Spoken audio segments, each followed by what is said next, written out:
Welcome, everyone, to Motivation Addict. Today's guest is Kristen Hall. Kristen is the founder of SunshineKnoll.com. She combined her passion for essential oils with her love of horses and wrote the guide to bringing emotional wellness and balance to your equine life. She is passionate about teaching others about the rich emotional lives of their horses and how to best support them. Hope you guys love this interview. I know you will if you are an equestrian. And enjoy, and please don't forget to like, subscribe, and enjoy.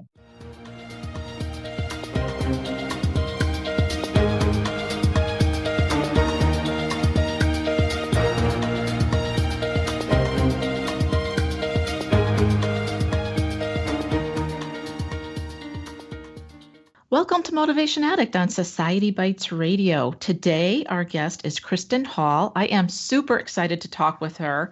Kristen is the founder of SunshineKnoll.com, and she uses essential oils to bring emotional wellness and balance to our equine friends, our horses. And our topic for today is horses and essential oils, using essential oils to bring emotional wellness and balance to your equine life. Welcome to the show, Kristen. Thank you for being here. Thank you so much for having me. I am so glad you're here. Kristen and I were talking offline a day or so ago, and we have got some things in common. But let's start out with maybe if you'd give the listeners a little bit of a background about yourself and kind of how you started using and discovering the essential oils. Yes, absolutely. So I bought my first horse as an adult 10 years ago, and then I rescued another horse 2 years after that. And then about 4 years ago, a friend introduced me to essential oils. And at first, I really focused on using them myself. You know, I think I got this kit and it had lavender. And in the first 2 weeks, I had used all the lavender in that kit making my own, linen spray and diffusing it to help me sleep and stuff like that. So I was hooked immediately. And so, of course I have horses, so it's natural to say, how can I start using essential oils around my horses? And so what I ended up doing is I ended up making little note cards. And, I researched each essential oil, how they could be used on or around horses. And then I would practice myself. And then I started to teach classes to my friends who were horse owners, introducing them to what they can do with essential oils. And the interesting thing is what I discovered is between the time somebody attended that class, got their oils, and then brought them to the barn, they had forgotten everything they had learned. Mm-hmm. Yep. And, part of that is because the average horse owner in the United States, I once heard, is a woman over the age of 35. And women over the age of 35 are very busy. Just a little bit, right? Whether it's career, family, animal family, taking care of aging parents, all of that stuff, really busy. So how do I simplify the information but still make it meaningful to people? And that's where I got the idea to write that book. Sunshine Knoll, Bringing Emotional Wellness and Balance to Your Equine Life.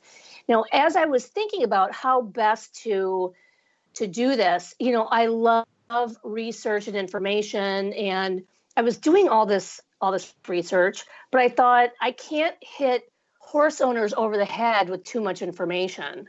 Mm-hmm. What I need to do is take a step back and simplify it. And so, I wrote the book and then started sharing it with people.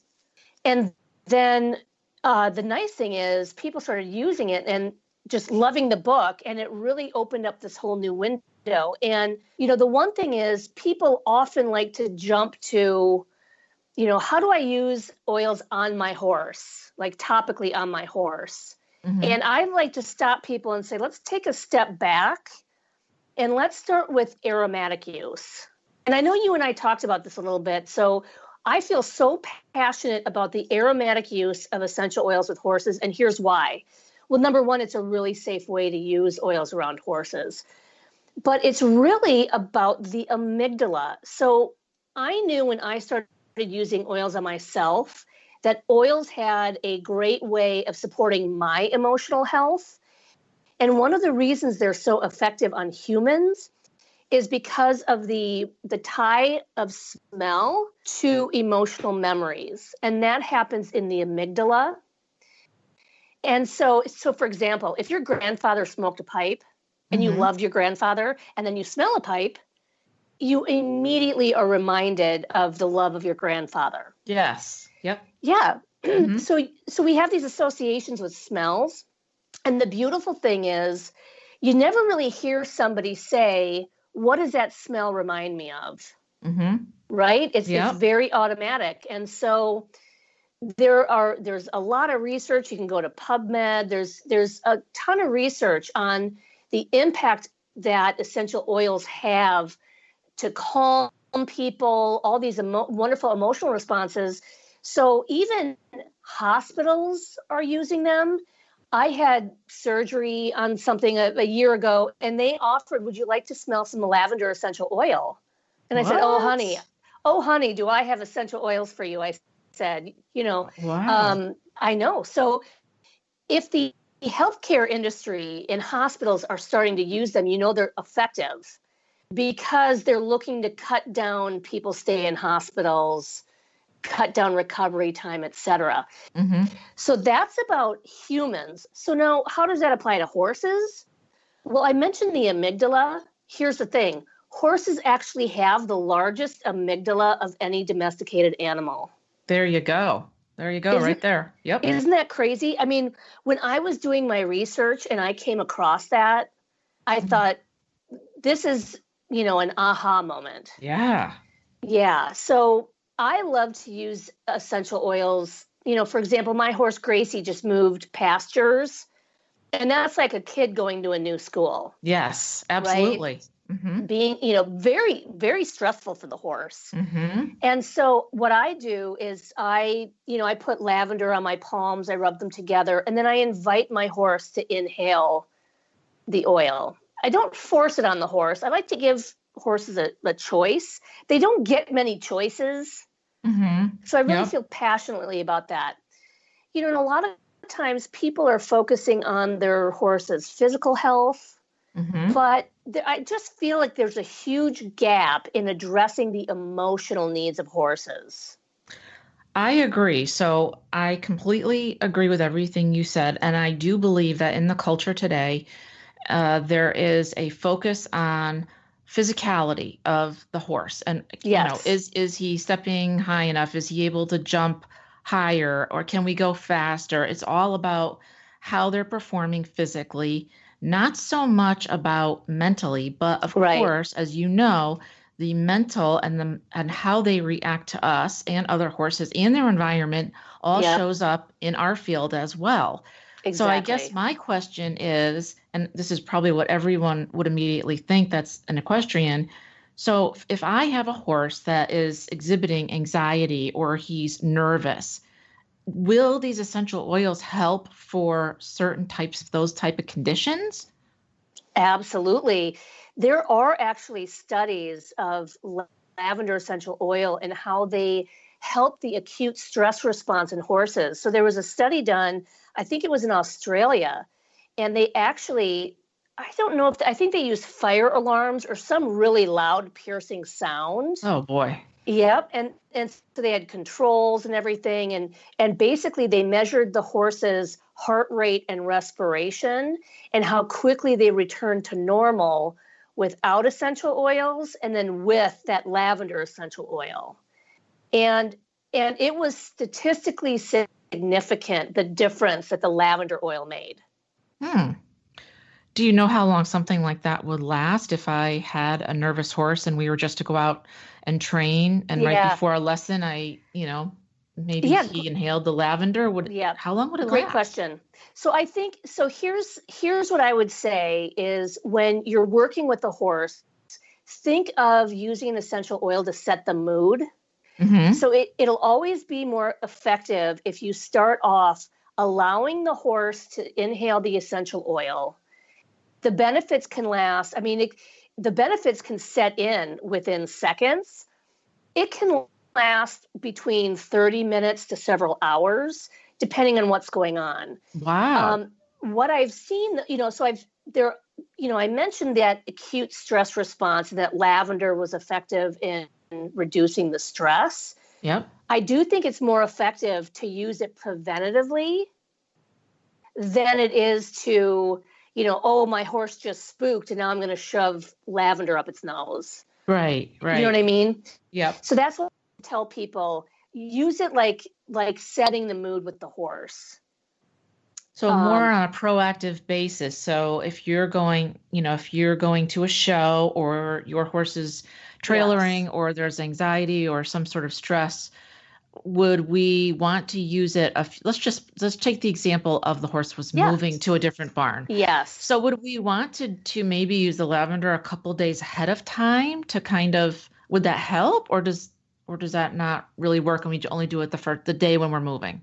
Well, the nice thing about essential oils is that you typically don't get you don't build up a tolerance to essential oils.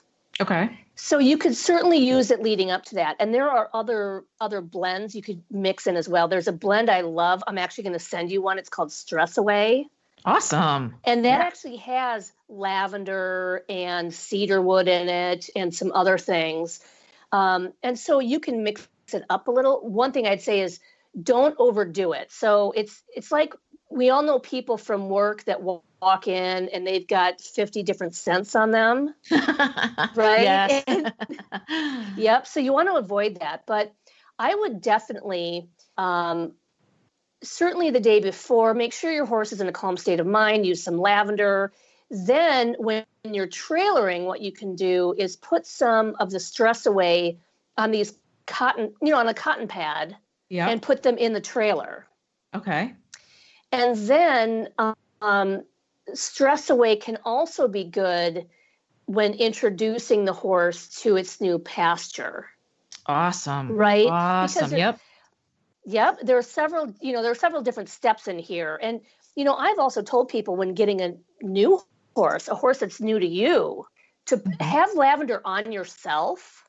Mm-hmm. And then your horse is going to associate you with that feeling of calmness they get because they're inhaling that lavender essential oil. That's amazing. That's awesome. Isn't that cool? Yeah, I like that. Yep. You can literally, lavender is a very mild oil. It's well tolerated by the vast majority of people. So you could literally put it, on your skin, or you could actually use a diffuser necklace. Oh, and that okay. so a diffuser necklace, and I have some on my website, but you put a drop on and really the smell is there for several days. Yep. And sometimes you can just kind of lift it up and smell it.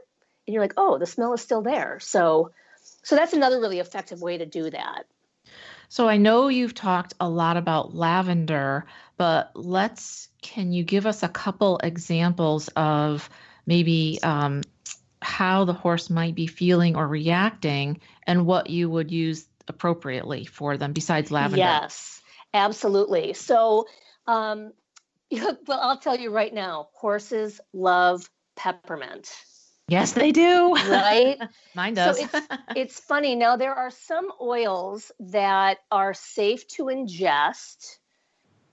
You have to make sure that the oil is labeled safe for internal use. Okay. And there are a lot of oils on the market that are, everyone's trying to cash in on the oil craze, right? So you have to be sure that it's intended for internal use. But I was sitting there, my horse had to get an anti-inflammatory.